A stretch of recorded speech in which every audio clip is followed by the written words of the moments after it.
Air India की flight जो कि 819 AI 819 schedule departure was 5:50 PM, but हम लोग शहर में से होके जब यहाँ पर आए तो ऐसा लग रहा था कि शायद हम लेट हो गए।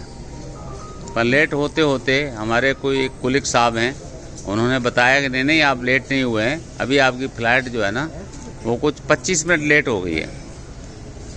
तो हमने कहा चलो, फिर भी हमारे को लगा सुकून मिला कि 25 मिनट लेट हो गई, पर हम तो 4 बजे ही आ गए थे।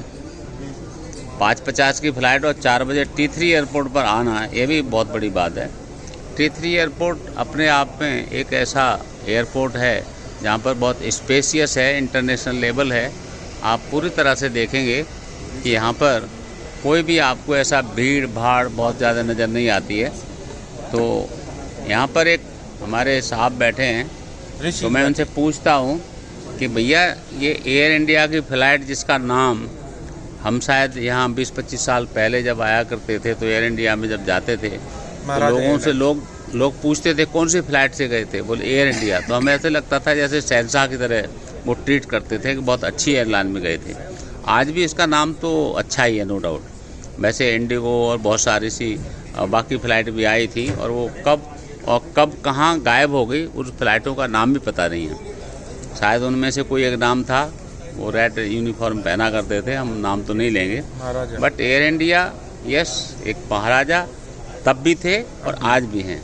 तो आप बताएंगे कि जो एयर इंडिया महाराजा तब थे, आज भी हैं, और आज जो शेड्यूल डिपार्चर जो आपका 5:50 था वो कितना हो गया है? अभी 6:15 बता रहे हैं, 25 मिनट का डिले बता रहे हैं, तो कह रहे बोर्डिंग 20 मिनट बाद होगी। तो आपको जो हमारे शहंशाह साहब थे, वो शायद अब एयर इंडिया की जो ओनरशिप थी वो पहले किसके पास थी और अब किसके पास है? हमने कहा टाटा के पास है। टाटा के पास? हाँ, टाटा ने ले लिया है। तो ये डिले वाला जो प्रोसेस है ना, ये अच्छी बात नहीं है। वो शायद इसीलिए है क्योंकि पहले एयर इंडिया वो जिसका नाम था, और वो जो हम एरोप्लेन में जब घुसते थे तो वो जो महाराजा साहब थे वो ऐसा करके बहुत अच्छा वेलकम जैसा एक मोनोग्राम था, वो वाकई काबिल तारीफ था। बिल्कुल। आजकल भी वो बरकरार है, बस थोड़ा टाइम शेड्यूल में थोड़ा फ़र्क है। पर एक चीज़ मैं और बताऊं, या आप बताएंगे कि अब जो डोमेस्टिक एयरलाइंस में दूसरों में जब घुसते थे तो वो बोलते थे खाना खाने के पैसे लगते हैं। आपको लगता है कि इसमें लगते थे? एयर इंडिया में पहले भी नहीं लगते थे, अब भी नहीं लगते हैं। एयर इंडिया में नहीं है, टाटा विस्टारा में नहीं है, इंडिगो में लेते हैं, स्पाइस जेट में लेते हैं, पैसे लेते हैं। तो ये एक ऐसी सुविधा है जिसको उन्होंने देना चाहिए हर एक को। वही देखो, ऐसा है कि हम लोग जो फ्रीक्वेंट ट्रैवलर हैं, फ्रीक्वेंट ट्रैवलर जो है अपनी जेब से पैसा नहीं देता, बट यस कंपनी देती होगी। पर जो ट्रैवलर है उसको खाना मिल जाए किसी फ्लाइट में और अच्छी क्वालिटी का मिले, वो केवल एक एयर इंडिया ही हुआ करती थी।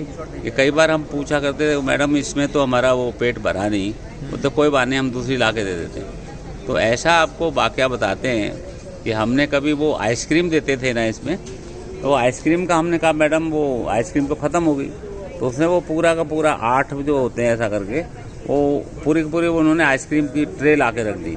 और हम 3-4 लोग थे, उसको खाते खाते जब हम नीचे लैंड किए, तो लैंड करने के बाद हम एक दूसरे से बोल रहे हैं यार वो आइसक्रीम बहुत अच्छा था। तो आइसक्रीम बहुत अच्छा था ना, वो आवाज़ नहीं निकल रही थी क्योंकि आइसक्रीम खाने की वजह से वो आवाज़ हमारी फ्रीज हो गई थी। तो ये एक एक्सपीरियंस है जो एक आई थिंक सीनियर सिटीजन जो मोर देन 60 ईयर्स जो हैं इसमें ट्रैवल किए हैं वो ये शेयर कर रहे हैं। तो कहीं ना कहीं एयर इंडिया अपने आप में एक नाम तब भी था और आज भी है, बट आज थोड़ा आप कितने मायूस हैं वैसे? मैं डिले है उस वजह से है, कभी फ्लाइट डिले नहीं होती एयर इंडिया की भी, तो उनको अपना मेंटेन करना चाहिए। सर्कुलर जो है लेस टाइम जो होता है कहते हैं। और आप T3 एयरपोर्ट के बारे में क्या कहेंगे? T3 एयरपोर्ट बहुत अच्छा डेवलप हुआ है, पर अभी बहुत डेवलपमेंट की ज़रूरत है। नंबर ऑफ पैसेंजर बढ़ रहे हैं डे बाय डे, जितनी एयर ट्रैवलिंग है वो बढ़ती जा रही है। इस हिसाब से तो हमें लगता है कि ज़्यादा होनी चाहिए। जब आपने T3 एयरपोर्ट के बारे में बताया तो आप T1 और T2 के बारे में बताएंगे? T2 ठीक है, T1 तो बहुत ज़्यादा अंडर डेवलप है।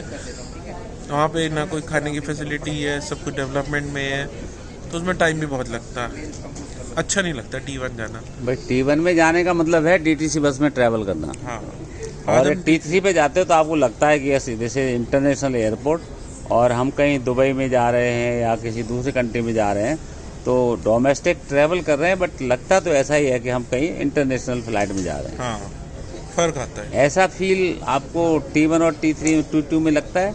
नहीं, उसमें तो नहीं लगता। तो ये मिस्टर ऋषि गुलाटी जो इन्होंने अपने भी फोन आ लिए, गया, हाँ। एक यंगस्टर भी है यहाँ पर जो हेलो? अपने मोबाइल में लगा हुआ है, मैं इनसे हाँ भी जी? पूछ लेता हूँ तो भैया ये T3 में जब आप आए तो आपको कैसा लग रहा है? हाँ जी, जब आप T3 में आए तो आपको T3 से जब भी ट्रैवल किया, आप तो यंग हैं, तो आपको T3 में और T1 T2 T3 तीनों में क्या फ़र्क लगता है? सर T1 सबसे पहले स्टार्ट हुआ था, T2 उसके बाद, और T3 सबसे लेटेस्ट है। तो जो सबसे स्पेशियस है, जो इंटरनेशनल भी फ्लाइट जो यहाँ से जाती हैं सारा T3 से ही ऑपरेट होता है मेनली, और जो भी आपकी फैसिलिटीज़ है, जो बेस्ट फैसिलिटीज़ है वो सारी T3 पे ही है। तो आपको T3 एयरपोर्ट पे कभी फॉरेन ट्रैवल भी करने का मौका मिला? नहीं, फिलहाल तो नहीं, अच्छा, कभी नहीं मिला? अभी नहीं। अच्छा, बट यहाँ पर मैं ये दूसरे साल में फिर ये मोबाइल पे बिजी हो गए। आजकल जो यंगस्टर हैं, हम लोग तो कभी 1960 की पैदाइश हैं, और किसी को खांसी आए, किसी को जुकाम आए, पर ये ऐसे मॉडल हैं कि उनका कोई भी साइड इफ़ेक्ट नहीं होता। और ये हमारा एक यंगस्टर जो कल किसी के पास बैठ गया और वो कह रहे हैं कि उनको जुकाम था तो आज इसको जुकाम हो गया। भाई आजकल के जो मॉडल हैं वो इतने नाजुक हैं कि पुराने मॉडलों को खांसी आ जाती है तो आपको उससे इफेक्ट आ जाता है। ऐसे ही है, अब क्या करें। आपको लगता है ये सच बात है? फिलहाल तो अभी है। भाई आप जो है ना कुछ खान पान सेवा अपनी ठीक रखेंगे, आपकी इम्यूनिटी जितनी स्ट्रांग रहेगी उतना आपको जो बाहरी जो तत्व हैं, बाहर के जो इन्फेक्शन है वो नहीं होगा। तो आप अपने खान पान सेवा को as a being a youngster वो आपको करना है कि बुजुर्ग लोग किसी को खांसी नहीं देते हैं, यंगस्टर की वजह से खांसी बुजुर्ग को हो जाए, चलता है। यंगस्टर बैठा था बगल में, यंगस्टर से ही T3 एयरपोर्ट यार वो मुझे मिले नहीं, मैंने इतना शांत, कोई अनाउंसमेंट नहीं, और यहाँ पर 2000 के ना अभी सभी अपनी एक फ्लाइट का इंतज़ार करते हुए मैं यहाँ पर T3 एयरपोर्ट का जो मेंटेनेंस और यहाँ पर जो लोग हैं उनका बहुत तहे दिल से स्वागत करता हूँ कि उन्होंने इतना वेल मेंटेन्ड है। और इसी के साथ मैं अब विदा लेता हूँ। Thank you.